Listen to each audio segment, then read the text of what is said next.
Bentornati a Football Benchmark, bentornato Andrea Sartori, Global Head of Sports di KPMG. Ciao Luca. Oggi con Andrea Sartori e con i dati di KPMG vogliamo parlare di un argomento di strettissima attualità, ovvero lo stadio di San Siro, visto che si sta parlando di rimodernarlo, di rifarlo completamente da capo, ma vogliamo cercare di capire quali sono i parametri sia economici che di grandezza per quanto riguarda lo stadio. Poi cercheremo anche di capire, non so se hai già un'opinione, se conviene tenerlo lì dov'è o spostarlo di qualche centinaio di metri o meno. Per cercare di capire come dovrebbero operare o come opereranno Inter e Milan una volta che decideranno di rifare o modernare lo stadio, cerchiamo di capire anche quanto deve essere grande, no? E per farlo avete cercato di capire lo storico dell'utilizzo dello stadio di San Siro da parte di tutte e due le tifoserie. Siamo andati un po' indietro nel tempo, no? Siamo partiti dalla stagione 2002-2003 addirittura. Sì. Abbiamo preso praticamente 16 anni di storico guardando praticamente alla Serie A e possiamo vedere che la media delle partite giocate dal Milan è 57.000 spettatori, mentre quella dell'Inter è 55.000 spettatori. Teniamo presente che dalla stagione 2002-2003 alla stagione 2009-2010, quella del triplete, le due milanesi hanno vinto 6 scudetti su 8. Poi nell'andare avanti, come penso vedremo nella grafica successiva, c'è un calo piuttosto notevole. Infatti il Milan ha un decremento di 12.500 spettatori di media, mentre l'Inter 7.500 spettatori in meno. Anche se però è positivo vedere che c'è una crescita nell'ultima stagione in cui praticamente l'Inter è ritornata in Champions League e il Milan, dopo un inizio un po' faticoso, aveva comunque fatto un finale interessante. Cioè il punto più basso di Inter e Milan nella stagione 2014-2015 per poi andare a risalire in maniera lenta e credo anche efficace. Adesso noi abbiamo i dati fino alla scorsa stagione. In questa stagione sia Inter che Milan hanno registrato diverse partite con molta partecipazione di pubblico. A proposito della partecipazione del pubblico, avete sempre analizzato le partite con oltre 60.000 spettatori, cioè per capire, si sta parlando di 60.000 come il tetto del nuovo San Siro. Esatto. Quante partite non avrebbe potuto ospitare o quanti spettatori sarebbero, in quali partite o in quante partite alcuni spettatori sarebbero rimasti fuori? Esatto.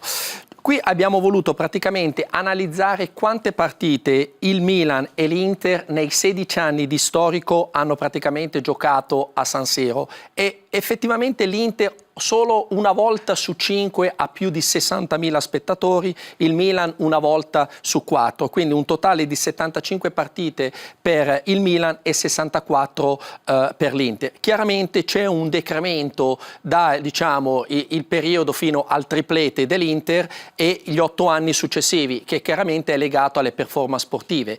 Le 3 partite classiche in cui si hanno più di 60.000 spettatori sono il derby, la partita con la Juventus e la partita con la Roma. Però positivo, lo scorso anno sia il Milan che l'Inter hanno avuto rispettivamente 5 e 6 partite con più di 60.000 spettatori. Quindi oltre alla media, diciamo, rispetto all'ultimo periodo. Esatto. Quindi diciamo che ci si attesta intorno ai 60.000 come capienza massima, potrebbe essere un ragionamento giusto. Abbiamo preso in considerazione la Serie A, non abbiamo visto la Champions, dove magari c'è un'attrattiva superiore. E il dato cosa ci dice invece, Andrea?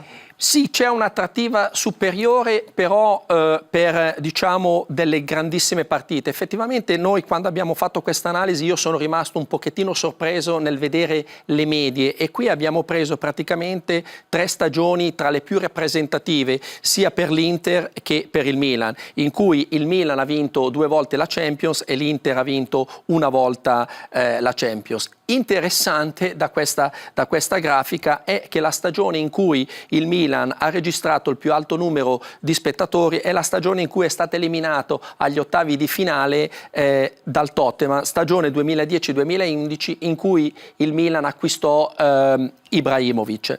Come vediamo, diciamo che le medie passano per il Milan da 47.400 nella stagione 2006-2007 a 73.500 appunto nella stagione che ho citato. L'Inter si attesta, diciamo, tra i 55 e 56.000 fino ai 64.000 dell'anno del triplete. Quindi diciamo che 60.000 come capienza massima per il nuovo San Siro potrebbe essere una strategia giusta per le esigenze delle due milanesi. Sì, diciamo che c'è una teoria nello sviluppo degli stadi che tu non dovresti mai pianificare diciamo, al picco della domanda. Leggermente sotto. Devi essere sotto più o meno di un 20%, ed è per questo che noi abbiamo voluto vedere quante partite eccedono, diciamo, la capienza, e avere per il Milan una partita su 4 e per l'Inter una partita su 5 in uno storico di 16 anni mi porta a concludere che la capienza... Siamo esattamente nel range che assolutamente, anche per poi eventualmente utilizzare lo stadio per eventi che non siano solo calcistiche ma anche concerti e altri eventi sportivi eventualmente. Perché serve lo stadio? Perché tante volte ce lo siamo chiesto, per i grandi club è un elemento di incassi notevole e abbiamo voluto, grazie ai vostri dati, mettere a confronto chi lo stadio di proprietà già ce l'ha e ha lo stesso status, forse qualcosa in più rispetto a Inter e Milan, con l'augurio che possano arrivare a questo tipo di brand così elevato. La differenza è esponenziale, cioè fra il Paris Saint-Germain, che è quella che ha la rendita seggiolino più alta in Europa, e la performance dei due milanesi, o gli incassi nel match day, o addirittura il tasso di utilizzazione dello stadio, sono parametri sui quali si può lavorare in maniera molto ampia. Assolutamente, se guardiamo appunto la rendita per seggiolino del Paris Saint-Germain è 4 volte quella dell'Inter e oltre 5 volte quella del Milan. Se guardiamo i ricavi totali, anche derivanti chiaramente dalla grossa dimensione dello stadio, il Camp Nou ha 164 il Barcellona genera 164 milioni di ricavi da stadio, Inter e Milan ne generano rispettivamente 37 e 35. Per ricavi da stadio intendiamo il museo, la vendita delle magliette? No, intendiamo praticamente la parte di biglietteria dello stadio e la vendita soprattutto di food and beverage ed eventualmente il museo. Alcune squadre lo mettono nello stadio, altre squadre lo mettono nel commerciale. Tasso di utilizzazione chiaramente fa riferimento a quello che dicevamo poco fa. Sì, direi che anche parlando dello stadio di Milano il paragone deve essere magari con Torino, senza andare a scomodare, diciamo, le altre grandi europee, e possiamo vedere che la Juventus con uno stadio nettamente più piccolo di San Siro genera 20 milioni di euro in più rispetto all'Inter. Siamo andati anche a vedere i costi di un potenziale stadio ex novo ristrutturato rispetto agli ultimi stadi costruiti con più di 30.000 posti. Esatto. Molti di questi, quelli che vedete con l'asterisco, sono stati realizzati in concomitanza di grandi eventi sportivi, europei, mondiali o Olimpiadi. Va considerato in questa tabella di costi che non ci sono i costi per le infrastrutture, cioè questo è solo il costo dello stadio. Costo dello stadio, mancano le infrastrutture esterne relative alla viabilità, ai parcheggi, e manca anche il costo del terreno, è importante dire questo. Cosa risulta da questa grafica? Risulta, prima di tutto parliamo di stadi che hanno una capienza media di circa 50.000 posti e il costo al seggiolino per lo sviluppo dello stadio è di circa 7.000 euro al posto. Siamo in linea con le cifre che girano in questo momento per San Siro? Le cifre che girano sono 60.000 posti, 600 milioni di euro, che però penso tengano presente anche le infrastrutture esterne. Io direi che il costo di sviluppo, considerazione anche del fatto che alcuni di questi dati sono abbastanza, diciamo, datati, di comunque 5-6 anni fa, è probabilmente per San Siro circa intorno agli 8.000 euro al posto, più le infrastrutture esterne.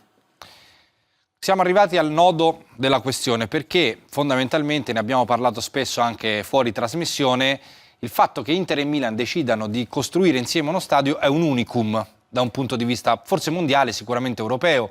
È raro trovare due squadre della stessa città che abbiano un progetto condiviso sullo stesso stadio. I pro e i contro di questa iniziativa. Allora, parto da una conclusione forte. La cosa ha molto senso. Per due ragioni base: che Prima di tutto c'è un'abitudine a condividere l'impianto delle due squadre, cosa che ad esempio a Londra sarebbe impensabile tra il Chelsea e il Tottenham. E poi c'è un bacino di utilizzo dello stadio, un bacino di tifosi che è molto molto simile. Se tu prendi la media degli ultimi 16 anni di Serie A delle due squadre, hanno avuto esattamente lo stesso numero di spettatori. E questo è molto importante. Poi c'è la parte economica. Poi c'è la parte economica a cui appunto stavo arrivando. C'è la possibilità di condividere i costi di sviluppo, c'è la possibilità di condividere i costi di gestione ed ognuno si tiene i propri ricavi. Questi, diciamo, sono tutti i pro. Il contro è, a livello economico, ti devi suddividere i diciamo, ricavi derivanti dal naming rights dello stadio. C'è una certa limitazione a livello di autonomia e di unicità dello stadio. Non puoi fare uno stadio che è solamente dell'Inter o del Milan, anche a livello, diciamo, visivo, architettonico, romantico. Devi un po' fare un compromesso da questo punto di vista, e hai anche forse qualche inconveniente operativo in più nella gestione del giorno per giorno dello stadio, perché non è sempre la stessa squadra che gioca. Però io direi che i vantaggi di avere uno stadio condiviso a livello economico, anche in considerazione dello stato economico delle due squadre, certamente giustificano questa scelta. Siamo in conclusione. KPMG credo che non si sbilanci se conviene rifare uno stadio da capo o tenere San Siro. Andrea Sartori personalmente cosa preferisce? Romanticamente vorrei vedere la ristrutturazione di San Siro, però posso anche capire uno stadio nuovo. Aggiungo un'altra cosa: sarebbe un'attrazione turistica enorme avere i due musei delle due squadre all'interno dello stesso stadio. Grazie mille Andrea, grazie mille a tutti per averci seguito. L'appuntamento con Football Benchmark torna la prossima settimana. Grazie. Prego.